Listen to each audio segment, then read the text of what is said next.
Aí mesmo assentados, vamos pedir para o Senhor para falar o nosso coração. Senhor,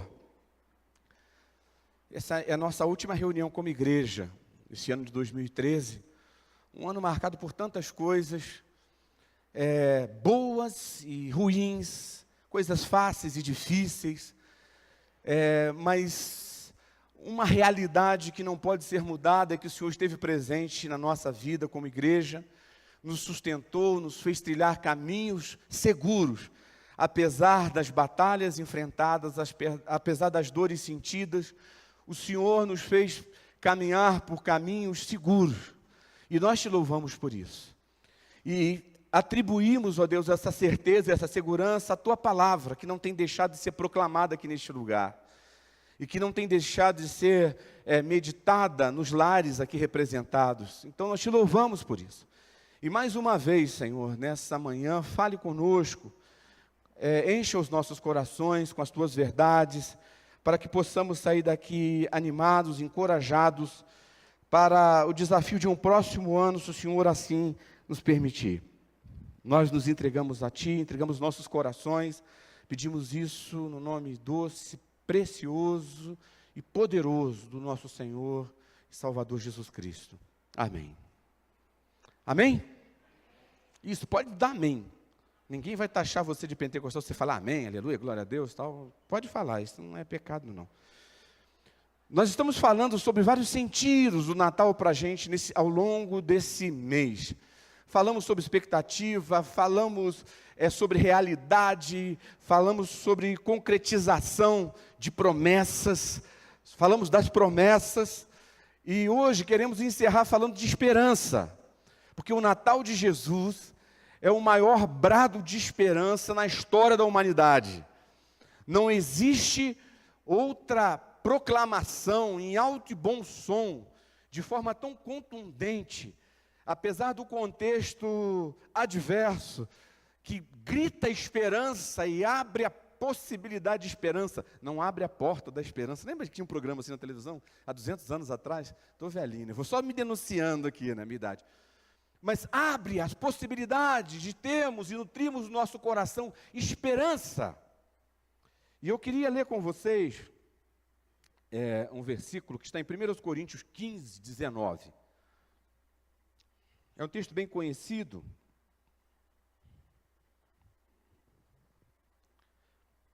Vou ler primeiro aqui na NVI, que é a versão que nós temos mais aqui, diz assim: se é somente para esta vida que temos esperança em Cristo, dentre todos os homens, somos os mais dignos de compaixão. Aí eu peguei aquela versão, a mensagem, que é uma linguagem contemporânea, ela diz assim: se tudo que temos de Cristo serve só para alguns anos de vida, coitado de nós. Boa essa aqui, né? E tem uma outra versão, que é Revista Atualizada, Strong, uma tradução diferenciada, que diz assim: se a nossa esperança em Cristo se limita apenas a esta vida, somos os mais infelizes de todos os homens. O que é esperança? Eu fui procurar no dicionário, claro, né? Ele responde, o pai dos inteligentes. A esperança é uma crença emocional na possibilidade de resultados positivos, relacionados com eventos, circunstâncias da vida pessoal. Quer dizer, é você ter uma crença emocional de que aquilo que você está empreendendo vai dar certo, que você vai chegar a algum lugar. É acreditar que algo é possível, mesmo quando há indicações do contrário. Esperança tem a ver com isso. Esse sentido de crença, desse sentimento, se aproxima muito da fé. A ideia da fé é diferente, mas se aproxima. E é interessante que nós, olhando para essa definição de esperança, a gente chega à conclusão de que só é possível viver se houver no coração esperança. Sem esperança, eu creio que o viver, ele se torna uma coisa muito complicada. Né? Existem vários ditados populares sobre esperança. Qual é o mais famoso? A esperança é a última que morre. Mas o fato é que se o ser humano ele não vive sem esperança. Precisamos afirmar aqui nessa manhã que a esperança é um elemento essencial à existência humana. Não é possível viver sem ter esperança. E eu não quero dar aqui uma de Datena, né, ou de Marcelo, como é que é o nome dele? Rezende. Né? Que tipo assim, olha só, a gotinha do sangue pingou do lado esquerdo da orelha, ele foi esmagado pelo caminhão, olha os ossos triturados. Gente, não quero dar uma dessa aqui. Mas é preciso assim, reafirmar, dentro daquilo que a gente quer conversar nessa manhã, que nós vivemos tempos de desesperança. Você concorda? Vivemos tempos de desesperança. Porque nós somos saturados o tempo todo de informações negativas que fazem adoecer a esperança no nosso coração. A reincidência da corrupção e da impunidade, por exemplo, diz para a gente o quê? Que nós não podemos ter esperança alguma firmada em político. Não é isso que, nessa mensagem que é passada? A dificuldade dos governos de trabalharem a questão de segurança, da segurança pública, a incidência de violência que acomete a cada um de nós todos os dias, diz para a gente que não dá para ter esperança em relação a sentir-se seguro. Ou seja, esse acúmulo de informações que vão tomando conta do nosso coração e a realidade que nós vivemos, de alguma forma, vai consumindo a esperança no nosso coração. E a esperança é o combustível que nos impulsiona para frente, que nos põe em movimento. Uma pessoa sem esperança é uma pessoa sem foco, sem causa, sem fé. E, consequentemente, condenada à inércia, à paralisia, à vegetabilidade.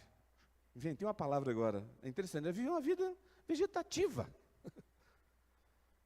Sem sentido. Porque a esperança nos põe na corrida. A gente, quantos testemunhos você já ouviu? Às vezes a televisão faz uma série de propaganda de documentários a respeito de pessoas que vivem doenças gravíssimas, mas que não desistem nunca e lutam, e aquela esperança os mantém vivos, às vezes por um tempo que surpreende em alguns momentos a medicina, porque a esperança faz isso. A esperança afirma para nós, diariamente, que existe um sonho, que existe um objetivo, um alvo, e que é possível alcançá-lo. Que a vida não é só isso que às vezes está diante de nós. Aqui não tem a ver com auto-enganar-se, nem com aquela questão simples do pensamento positivo. Vamos pensar positivamente que vai dar tudo certo no final. Não é isso. A esperança é desejar chegar a algum lugar, tem a ver com desejar chegar a algum lugar e acreditar que vai chegar. Desejar alguma realização e acreditar que vai alcançá-la. Agora, a falta de esperança não só deixa a vida da pessoa estagnada, como também ela faz adoecer. Uma pessoa sem esperança é uma pessoa doente. Existem uns dados aqui da Organização Mundial de Saúde que são assustadores. Por exemplo, a depressão afeta cerca de 340 milhões de pessoas hoje, no mundo. E a gente sabe que existe uma margem aí, porque isso aí é estimativa, que isso pode ser mais, pode ser... A depressão, ela é a causa de mais de 850 mil suicídios por ano, em todo o mundo. No Brasil, são cerca de 13 milhões de depressivos. A depressão e a ansiedade são responsáveis pela metade, 740 milhões de pessoas, das doenças mentais existentes, psicológicas, emocionais, existentes no mundo. Que mensagem esses dados passam para nós? É que, de alguma forma, no andar da vida, a esperança tem sido roubada e tem sido substituída por um sentimento de impotência, um sentimento de tristeza, de angústia, que não consegue reverter quadros. Na verdade, essa questão da desesperança, ela é uma história antiga, né? Ela começa lá atrás, no princípio de todas as coisas, quando o homem decide ser igual a Deus. Quando ele faz essa escolha. Essa escolha errada leva a humanidade a essa situação. Agora, se a nossa vida se limitasse somente àquilo que nós enxergamos e vemos hoje, desculpa a expressão, nós estaríamos ferrados.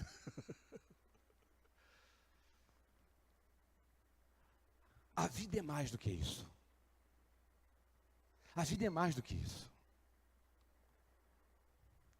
É interessante quando você lê a Bíblia, você percebe que em algum momento as Escrituras prometem vida fácil ao ser humano, não é?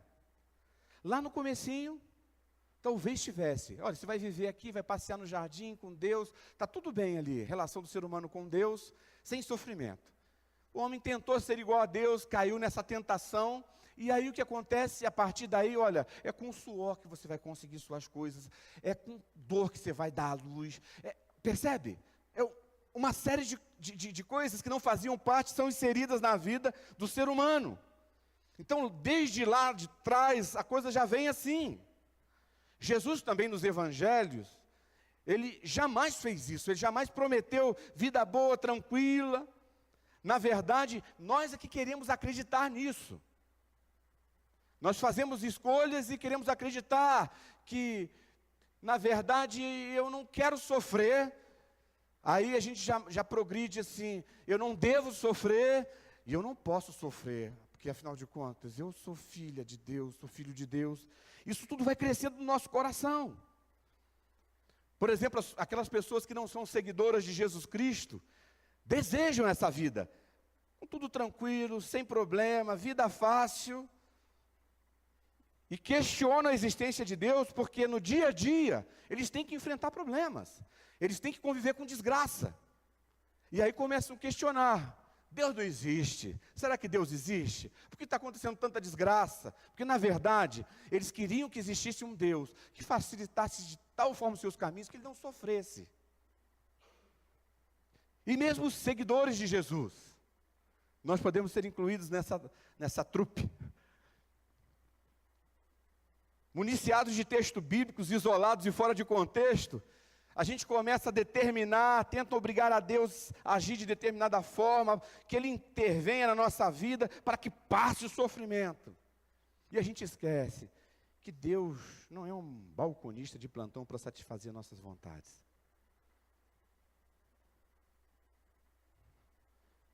Os dois grupos aqui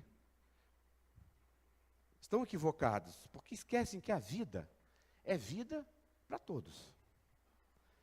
A vida é um dom divino, você concorda comigo? Você não é grato a Deus por estar vivo?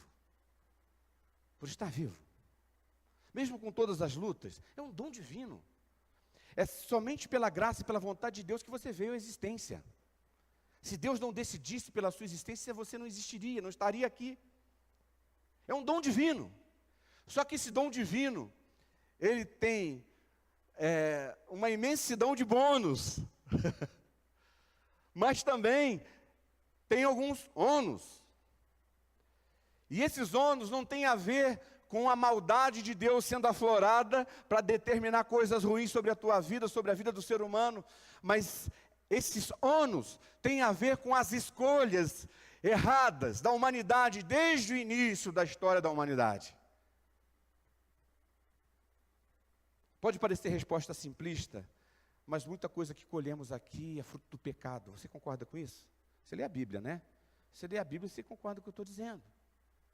Não é transferir para ninguém, porque eu continuo pecando e aquilo que eu colho também, e eu contribuo para que esse mundo continue como está, com o meu pecado. Esses dois grupos estão equivocados e esquecem que Deus, por amor, decidiu não fazer de nós marionetes. Deus podia fazer isso. Fica tudo bem, dá tudo certinho, Deus podia fazer, mas não. Deus não violenta a nossa individualidade. Deus, por amor, decidiu nos dar liberdade no agir. Mas só que Ele deixou muito claro na sua palavra que tudo que o homem semear, isso também ceifará. Tá, já que esse é o quadro feio, eu falei que não ia dar de Datena e estou sendo aqui mais do que... Já que esse é o quadro feio, como ter esperança? Como ter esperança? Aí nós voltamos àquilo, o texto que nós lemos. Se a nossa esperança se resume somente a esta vida, nós vamos adoecer, nós vamos ficar inertes, nós não vamos sorrir, nós não vamos cantar, nós só vamos reclamar e lamentar, e vamos implodir numa vida azeda e sem sentido, chegando no final da vida cantando epitáfio. Devia ter, devia ter, devia ter, devia ter, e não fiz. A mensagem do Natal, a encarnação de Deus, visível em Jesus Cristo, vem nos dizer que é possível ter esperança. Lá o profeta mesmo, o profeta Isaías, ele diz assim, para o povo que andava em trevas, a esperança de luz. A possibilidade, apesar do quadro pintado, apesar da realidade vivida, é possível olhar para frente com o coração cheio de esperança. Por quê? Porque aquele que encarnou é um maravilhoso conselheiro. Ele é Deus forte. Ele é o príncipe da bênção plena. Porque isso significa shalom, né? O shalom de Deus, a paz aqui, que é traduzido como paz, significa bênção plena. E Ele é o Pai eterno. Então, precisa ficar gravado no seu coraçãozinho, nessa virada de ano, nessa mudança de ano. Talvez para você, de alguma forma, para que eu também faça isso, para que estejamos reavaliando aquilo que nos consome. Porque se a nossa esperança se limitar a esse tempo, esse plano, aos 80, 90, e com a ajuda de Deus, 100 anos que possamos viver sobre essa terra, nós somos os mais infelizes, dignos de lástima, miseráveis entre os seres humanos. Porque a vida que nos está proposta transcende esse tempo. Amém? Alegre o seu coração com essa palavra. Aquilo que foi realizado no passado por amor, que nos foi concedido mediante a graça, gera esperança, tanto no presente como no futuro. Como que gera esperança no presente? No presente nós podemos ter companhia, conselho, força e paz. Porque a vida não é fácil, gente. Você concorda comigo? A vida de alguém aqui é fácil? A vida não é fácil. Aqui que usou uma expressão esses dias, falou assim, que às vezes viver dói. E dói. E tudo que nós precisamos para viver esse presente, nem sempre tão agradável como gostaríamos, nós temos à nossa disposição no Deus encarnado. Porque diz o texto ali, que Ele encarnou e se tornou como um de nós. E aí você pode experimentar, por exemplo, quando você lê Mateus 28, 18 a 20, no finalzinho ela diz assim, e eu estarei sempre com vocês até o fim dos tempos. Por que nós queremos sempre mais do que o Senhor? Por que nós não nos contentamos com Ele? Algumas declarações de Paulo são repetidas por nós, assim, versículos decorados, mas precisam se tornar realidades na nossa vida, na minha vida. Eu não sei se é porque eu estou me aproximando dos 50 anos, né? Que eu estou fazendo algumas reflexões meio filosóficas a respeito da minha vida, querendo rever posicionamentos, mudanças, mas eu acho que faz parte, né? Aos 40 já passei por isso, agora os 50 de novo, tudo de novo. Mas nós precisamos, como discípulos do Senhor Jesus Cristo, entender que a presença dele nos é suficiente. A declaração de Paulo, quando ele diz assim, para mim, o viver é Cristo e o morrer é lucro. Ou seja, eu não tenho medo de perder essa vida. Eu não tenho medo de perder o que eu conquistei nessa vida. Na verdade, Paulo se posiciona assim, olha, toda a minha formação, toda aquela formação religiosa, toda a bagagem que eu adquiri, eu considero como esterco, porque eu achei algo mais precioso que isso. Cristo Jesus. Eu quero dizer para você que Jesus Cristo é mais precioso do que o seu emprego. Ele é mais precioso do que o seu salário. Ele é mais precioso do que o seu apartamento quitado. Ele é mais precioso do que a boa alimentação que você tem sobre a sua mesa, que é fruto da graça dele. É mais precioso que a sua esposa, que o seu marido. É mais precioso do que os seus filhos.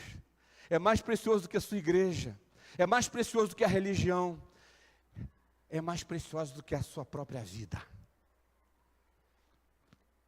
O dia que nós entendermos isso, eu creio que muitas doenças na nossa vida serão curadas. Muitas frustrações serão superadas. Muitas correntes serão quebradas. Aí o ministério de restauração vai à falência. Porque aí não vai precisar trabalhar com mais ninguém. Nós precisamos entender essa realidade e viver esse contentamento.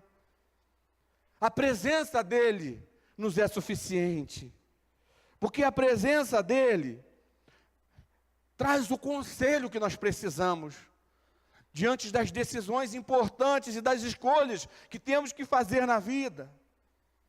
Tem um versículo lá em Isaías 30, 21, que eu gosto muito, diz assim: e os teus ouvidos ouvirão a palavra do que está por detrás de ti, dizendo, este é o caminho, andai nele, sem vos desviardes, nem para a direita, nem para a esquerda. Conselho do Senhor, à nossa disposição.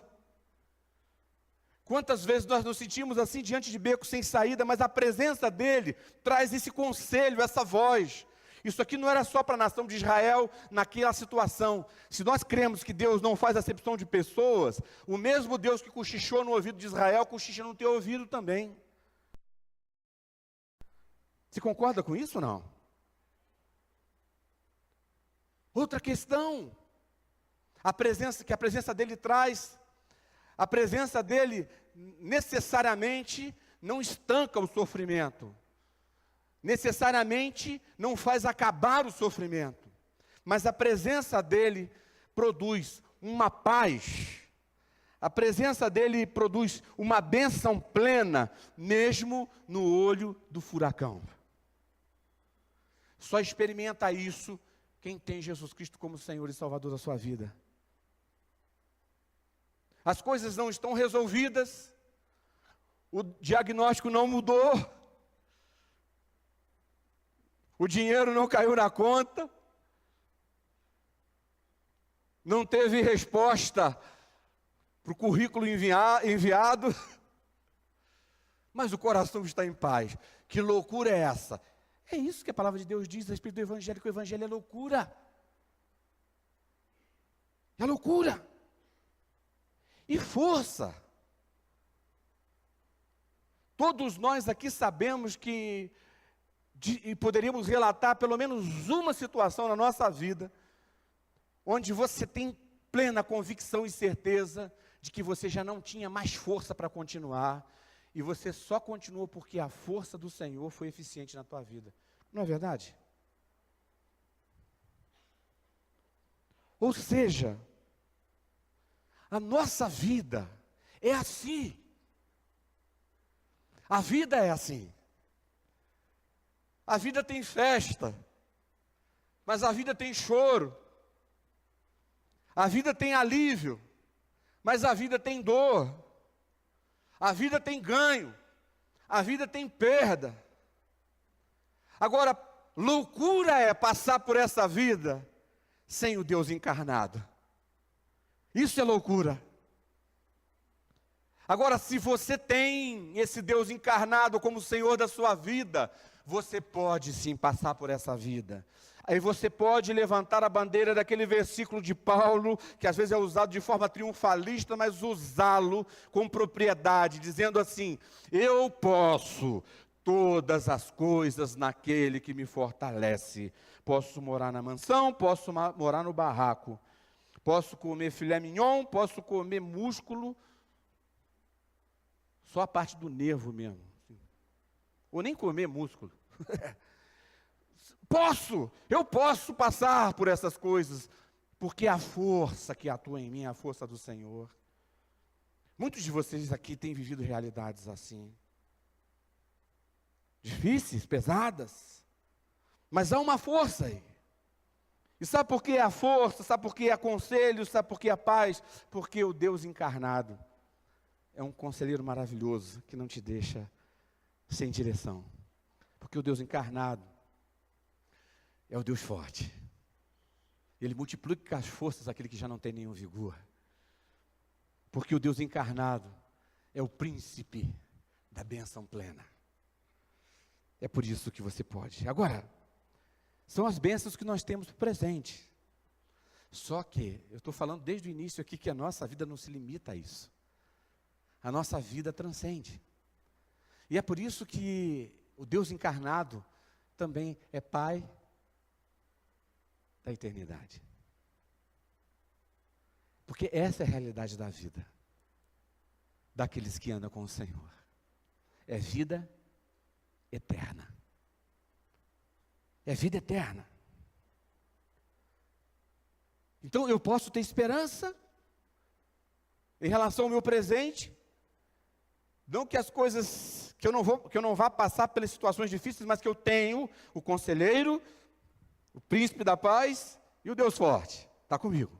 Em relação ao futuro, eu posso ter certeza e esperança também. A ideia aqui não é querer o pessoal viver uma vida alienada, né? Pensando só no céu, que você esquece das coisas que tem que fazer aqui. A ideia não é essa. Mas a partir do momento que nós perdemos a esperança e negociarmos a certeza daquilo que está por vir, a nossa vida está em rota de implosão, porque ela perde o sentido. Salvação para quê? E aí, quando você pensa no futuro, você começa a ler nas Escrituras algumas declarações importantíssimas. 1 Coríntios 2,9, bem conhecido esse versículo. Todavia, como está escrito, olho nenhum viu, ouvido nenhum ouviu, mente nenhuma imaginou o que Deus preparou para aqueles que o amam. Isso é combustível para a esperança. Às vezes, eu estava conversando com uma pessoa semana passada, tem umas músicas que dão medo, né? Tem uma música do Tim Maia, que ele fala assim na música dele. Na vida a gente tem que entender que um nasce para sofrer, enquanto o outro ri. Meio esquisito isso aí, eu não gosto de acreditar nesse negócio, não. Mas assim, porque a vida tem as duas coisas, tem a risada e tem o choro também. Mas às vezes, existem alguns processos de dor na nossa vida que às vezes são longos mesmo. Mas a grande questão é o seguinte: se nós tivermos esse olhar de esperança, crendo que esse Deus encarnado é Pai da eternidade, que isso nos assegura uma eternidade sem sofrimento e sem dor, ainda que passemos por cada dia da nossa vida sentindo dor, tendo, nós podemos ter esperança. E vai valer a pena, porque isso aqui termina, aquilo lá jamais termina. É para algo maior. Não estou aqui criando agora uma seita, pessoal, vamos desistir de tudo, vamos ficar todo mundo... Não vamos pensar dessa forma. Nós temos que fazer, temos uma missão aqui, somos igreja. E eu acredito que o que você passa faz parte daquilo que Deus tem intenção de proclamar na vida de outra pessoa.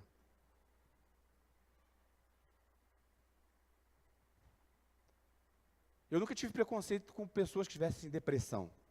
Porque sempre entendi essa doença, conversando, entendi como doença. É uma coisa que a gente tem que tomar cuidado, quem já passou, não pode relaxar, fica firme ali com Jesus e tal, mas não relaxa. Mas Deus me permitiu passar. Foram anos terríveis, né, meu bem? Onde, se eu não tivesse essa guerreirinha de 1,5 metro do meu lado, essa samurai aqui para segurar a casa, segurar a vida, a coisa seria complicada. Agora, isso aqui é para quê? É para que de alguma forma eu possa te entender e te ajudar na tua também. Nada é por acaso. Por que meu filho foi usar droga? É porque de alguma forma, não foi azar. Nem sorte, nem azar, foi nada disso. De alguma forma, ele fez escolhas, mas como eu tenho um Deus que coopera para o bem daqueles que o amam, faz com que todas as coisas cooperem para o bem, de alguma forma ele pensou em famílias que estão passando ou que vão passar por situações assim e que precisam da ajuda que eu e a Keiko, a Sara vão poder dar através da experiência que nós estamos tendo. E talvez existam jovens que Deus vai colocar no caminho do próprio João Pedro, com a graça de Deus liberto lá na frente, que possa de alguma forma ajudá-los. Nada é por acaso. A sua dor, ela não é infrutífera, ela não é estéril.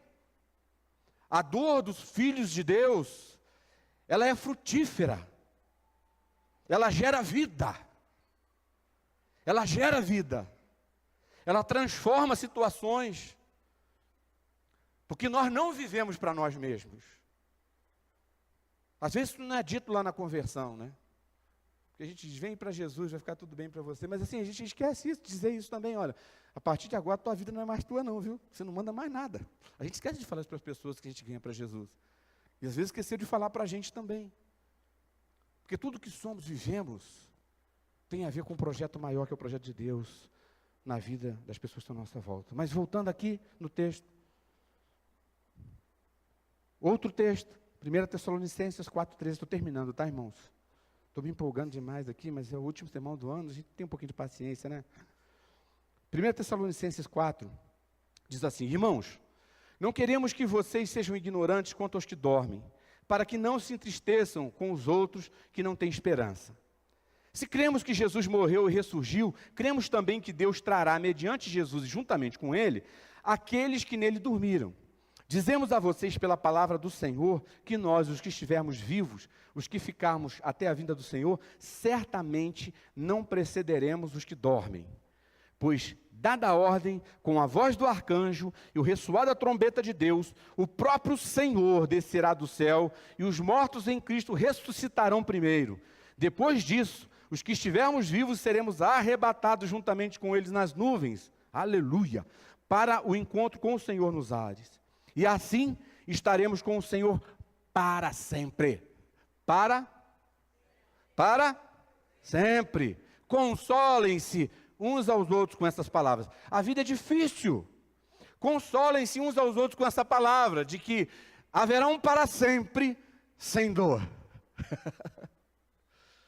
O temporário tem dor, tem perda, tem sofrimento, mas o para sempre é sem dor. E para completar o último texto, esse aqui, estou apaixonado por ele, Apocalipse 21, de 1 a 5.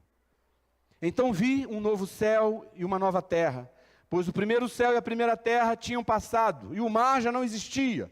Vi a cidade santa, Nova Jerusalém, que descia do céu da parte de Deus, preparada como uma noiva, adornada para o seu marido. Ouvi uma forte voz que vinha do trono e dizia, agora o tabernáculo de Deus está com os homens, com os quais ele viverá. Olha que coisa linda. Eles serão o seu povo, e o próprio Deus estará com eles, e ele será o seu Deus. Ele enxugará dos seus olhos toda lágrima. Não haverá mais morte, nem tristeza, nem choro, nem dor, pois a antiga ordem já passou. Aquele que estava sentado no trono disse, estou fazendo novas todas as coisas, e acrescentou, escreva isso, pois essas palavras são verdadeiras e dignas de total confiança. Isso não enche o coração de esperança? Você percebe? A vida é desse jeito que você está vendo mesmo. Ela não é diferente. Tem riso, tem choro, tem festa, tem contrição, tem recolhimento. Mas o temporário, isso é a característica do temporário. O eterno é sem lágrima, sem dor, sem sofrimento e presença plena de Deus. Para a gente encerrar a nossa meditação, eu quero tomar mais um texto de Paulo, em Romanos, né? 2 textos de Paulo em Romanos. Um deles é: aproveite as suas tribulações para transformá-la em esperança. Romanos 5, de 1 a 5, diz assim: tendo sido, pois, justificado pela fé, temos paz com Deus por nosso Senhor Jesus Cristo, por meio de quem obtivemos acesso pela fé a esta graça, na qual agora estamos firmes, e nos gloriamos na esperança da glória de Deus. Não só isso, mas também nos gloriamos nas tribulações, porque sabemos que a tribulação produz perseverança. A perseverança, um caráter aprovado, e o caráter aprovado, esperança. A dificuldade, às vezes, de ter a esperança, de nutrir a esperança, é porque não permitimos que aquilo que Deus começou tenha continuidade na nossa vida, porque a tribulação se torna uma ferramenta de moldagem na nossa vida, para que a esperança seja uma realidade. E aí, diante das situações, diante do que nós ouvimos aqui, Romanos 12:12. Alegrem-se na esperança, sejam pacientes na tribulação e perseverem na oração. Amém? Vamos entrar 2014 assim? Vamos? Alegrando-se no quê? Na esperança. Futura e presente. A presente com o conselheiro, com Deus forte, né? Com o príncipe da bênção plena. No futuro, a certeza de descanso. Lembrando que o presente é transitório e o que está por vir é eterno. A dor é transitória. A plenitude da bênção, do descanso, é eterno. E que isso nos impulsione a transitar pelo percurso que Deus nos permitir neste mundo ao longo da nossa vida. Amém?